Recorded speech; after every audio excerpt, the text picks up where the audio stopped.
Anybody in here had an awkward moment? Like the Southwest commercial where you just want to get away? Well, you may think that you've had awkward moments, but the text we're going to look at tonight, even just the very fact that I get to teach this can make it a little bit of an awkward moment, I'm telling you. When the 51-year-old guy gets to come to the college age group and talk about adultery, awkward moment. Put yourself in this moment. John chapter 8 gives us the story. In John chapter 8, it starts off at the end of chapter 7 by telling us that Jesus goes off to the Mount of Olives, and then he comes back down into Jerusalem, into the temple, into the courtyard where everybody has gathered around him. Some of them really want to hear what he has to say. Some of them want to find a way to destroy him. And so Jesus is in the middle of teaching. And we pick up at chapter 8, verse 1. Here's what John tells us happened. It says, "But Jesus went to the Mount of Olives, and at dawn he appeared again in the temple courts. When all the people gathered around him, he sat down to teach them. The teachers of the law, the Pharisees, brought in a woman caught in adultery." Yeah, that's going to be an awkward moment. Okay, put yourself in this spot. Okay, you're in the temple courtyard. To us, it would be like being in the weekend gathering. And George is teaching. And he's really bringing home this powerful moment. And all of a sudden, this crowd comes rushing into the room. And they're dragging this girl.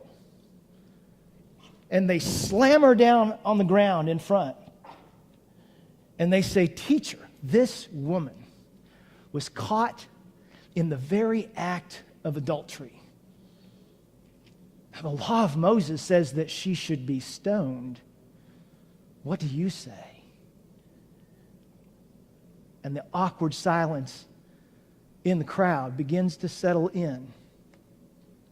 Because here's what Jesus does. Rather than look them in the eye and say, let's go back to Deuteronomy chapter 20, verse 10, where it talks about adultery. And it says, when a man and a woman are caught in the very act of adultery, they're to be stoned. The first problem we have is there's only one person. It's just the girl. But rather than walking them through the Old Testament passages that talk about adultery, Jesus does the wrong thing.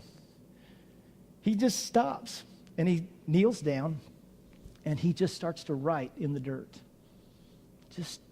We don't know what he writes. Scholars throughout the centuries have speculated, what did Jesus write in the dirt? Billy Graham, famous evangelist, suggested that Billy Graham maybe wrote the 10 Commandments. Well, that would be a good one, because you'd get to number 7 and it would say, "Thou shalt not commit adultery." That would definitely add to the awkwardness of the moment. But let me tell you what I think he did. The first time he kneels down to write, this is just not, John doesn't tell us this is just my speculation because of what we see happen through the rest of the story. Here's what I think Jesus wrote in the dirt. I think he wrote the names of their girlfriends. And then he stands up, and they have this next awkward exchange. And then Jesus stops again, and he starts to write a second time with his finger in the dirt. Jesus just starts doodling. If you really want to make people who think they're really important really annoyed at you, ignore them. What does he write the second time? Well, we don't know. John doesn't tell us. Here's what I think. I think he wrote the dates that these guys had been with those girls. Because the next thing that happens is he stands up and he says, you're right. The law, it does say that. Anyone caught in adultery should be stoned. But here's how we're going to do this. The person who has not committed sin is going to be the one to throw the first rock.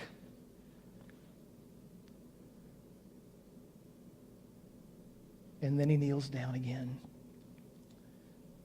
And in the backdrop, you can hear one by one the thud of rocks dropping on the ground. One by one, the rocks drop and the people walk away.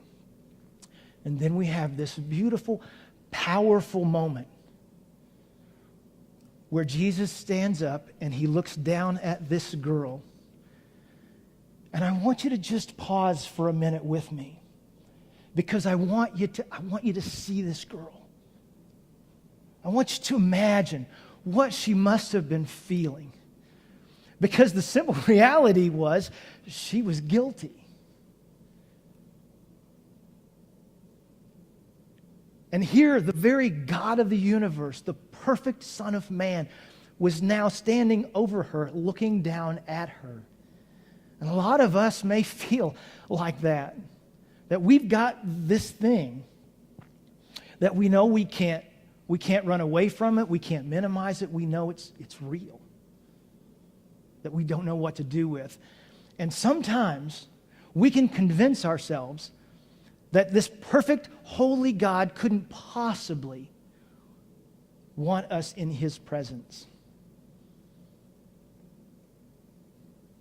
But here's what happens. Jesus looks at her and he asks her one simple question. Woman, where are your accusers? And she looks up and she says, they've all gone away. And he says, neither do I condemn you. Now go and sin no more. This is the invitation that Ben started just a couple of weeks ago. I'm just curious in here, how many party starters do we have in this room? Any party starters? I want to challenge you tonight to let this story be the fuel for the start of your party. Because here's what we learn about Jesus in this text. We learn that there is nothing that God doesn't already know about us. Nothing that hindered him from looking down from heaven at the beginning of creation and seeing us in this moment, in this place, and saying, I love them so much. Because a lot of people think God is mad at them. But let me tell you, the lesson that I have learned in this season of my life, over this last 2 years, I've gotten the amazing privilege to get to become something called a grandfather. And this little bundle, she's no taller than my kneecap. And her name is Callie. And when I walk in a room and she turns around and she sees me, she does something magical. You know what she does? She's only 18 months old, but you know what she does? She smiles and she says, Papa. And the moment she does that, I cannot describe to you what happens inside of me when she does that. Now, I could, when I walk into my living room and I see the wreckage that this little small being has created in my living room. You cannot imagine how many toys can be spread. You know, she's got a toy box, and for some reason you don't take one toy out and play with it and then put it back and get another toy out. You have to completely empty the toy box. And she looks up at me and her face is covered with Oreo cookies that are on her hands and are on my walls. I could look around and go, wow, this kid made a mess in my house. I absolutely guarantee you I don't see any of that. You know, all I see is that little girl. Because here's the simple reality that God is reminding us of in the story of this woman caught in adultery, is that God is not mad at you. He misses you. You are his child. He loves you deeply. And there is nothing you have ever done, nothing you will ever do that will change the level of his love for you, because his love for you is not conditioned on your performance. It's conditioned on his character. God is not mad at you. He misses you. And there is nothing you could do to make him happier than to throw your arms up at him and say, Papa.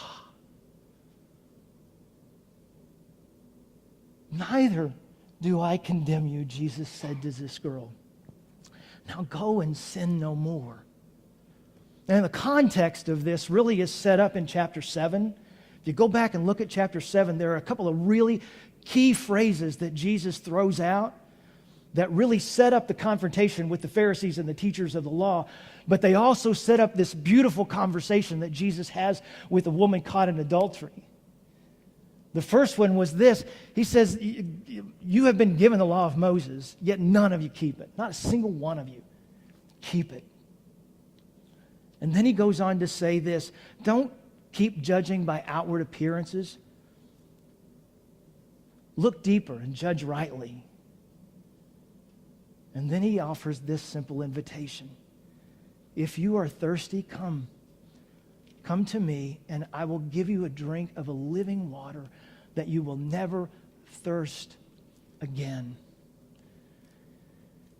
You see, as a pastor over the last almost 30 years now, I have encountered a lot of people. I have encountered people who look for a lot of different ways to find happiness and satisfaction and purpose in their lives, and they've managed to really wreck their lives in a lot of different ways. And here's the pattern that I begin to see with them.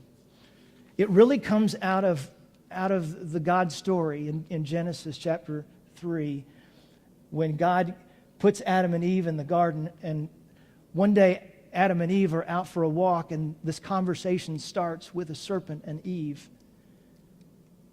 And he asks her this simple question, why aren't you eating from that? I notice you're eating from a lot of trees. How come that you're not eating from that tree? And she says, well, God said not to eat from that, not to even touch it. And he asks the second question, did God really say that? And creates a little bit of doubt in her. But what really gets her is the moment that he says, the reason God doesn't want you to eat from that fruit is he knows it's got something that you need, that it will make you like him. And technically, he didn't lie, because when they eat the fruit, it says their eyes were opened and they were naked and ashamed. They became aware, but what they lacked was the ability to do anything about it. They were aware of their sin. They were aware of their nakedness. For the first time, their eyes were opened to this reality, and they couldn't do anything about it. And it led them to this deep pain.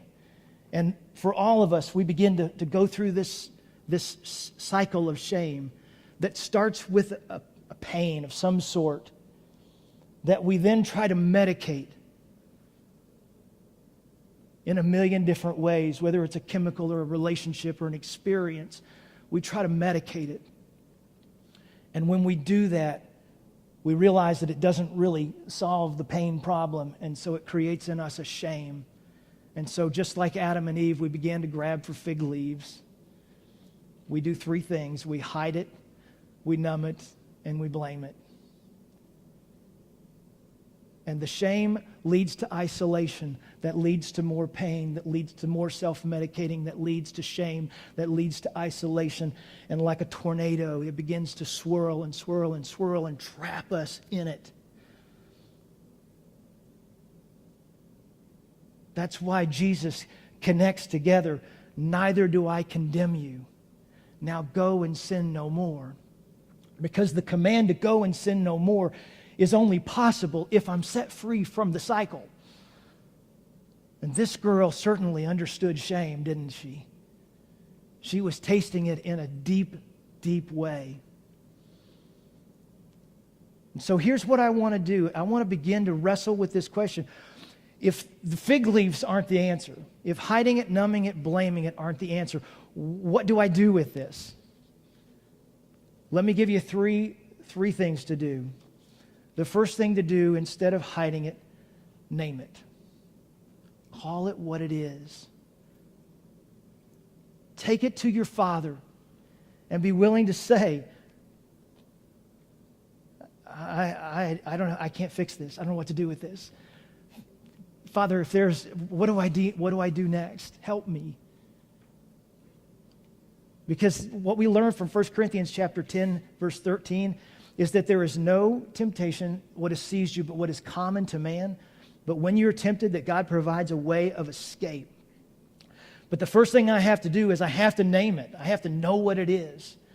Instead of minimizing it and calling it something less than it is, I have to own my sin. And that's the second thing I need to do, is name it and own it. The naming it says, yeah, me too. The owning it says, you can't get clean until you come clean. You can't get clean until you come clean. I love a writer by the name of C.S. Lewis. Any C.S. Lewis fans in here? Okay, one of his books is called The Voyage of the Dawn Treader, and we're introduced to a character by the name of Eustace. At the beginning of the story, Eustace is just this obnoxious, annoying little kid that nobody can stand. He's arrogant and he's brash, and nobody likes Eustace. Until we get to this one spot where they land on Dragon Island, and Eustace gets turned into an actual dragon. And for the longest time, Eustace is trying to figure out how to undragon himself.